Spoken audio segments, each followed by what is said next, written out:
Hello, this is RICKY, the Android guy.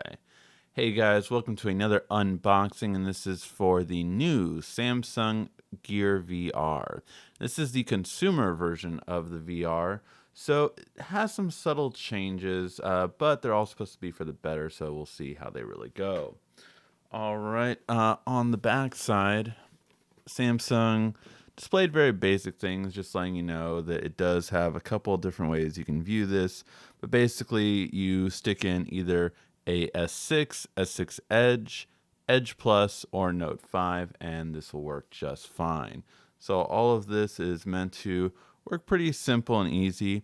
As soon as you put it in the Gear VR, it will then ask you to take it out, and then it will download the VR apps and the VR Oculus Store. So you'll have everything you need to kind of start using the VR.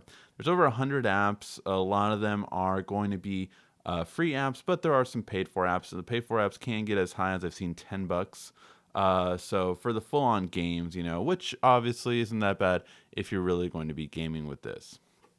All right, let's open it up and see how it looks.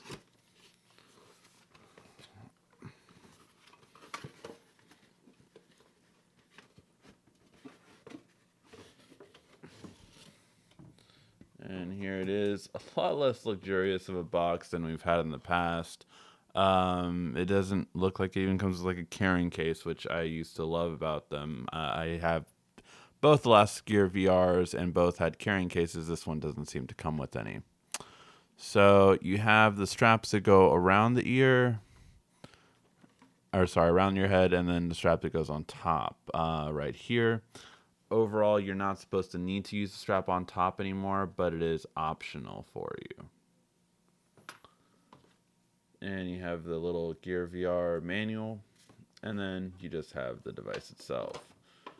I mean, it is $100, so they did cut the price down a lot, but you can definitely see they cut out a lot in terms of packaging.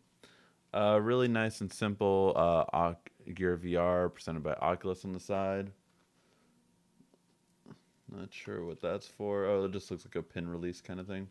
This is one of the big improvements on the bottom here. You have full ventilation, so this should be a lot better in terms of ventilation than the past VRs. And you still have a power supply here, so you can plug it in directly and use it without draining your phone's battery. And this is your new touchpad, so a lot different looking. You can swipe and tap more easily just on here.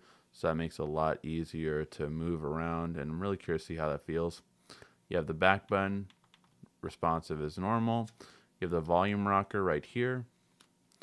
You have the dial right here to adjust for any eye focus.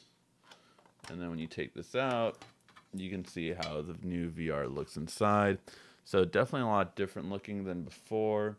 And you can switch between A and B. I guess you do it by... I thought there would be a switch. But between A and B, that's going to be how it will know if it's going to be the smaller phones or the bigger phones. So I guess it'll kind of just know. And you can see you can push this further back. And I'm guessing push this one further back. Yeah, so that's A. And then, I'm sure there's supposed to be a method to this. Yeah, that's B. So B is for the smaller phones, and then A is for the bigger phones.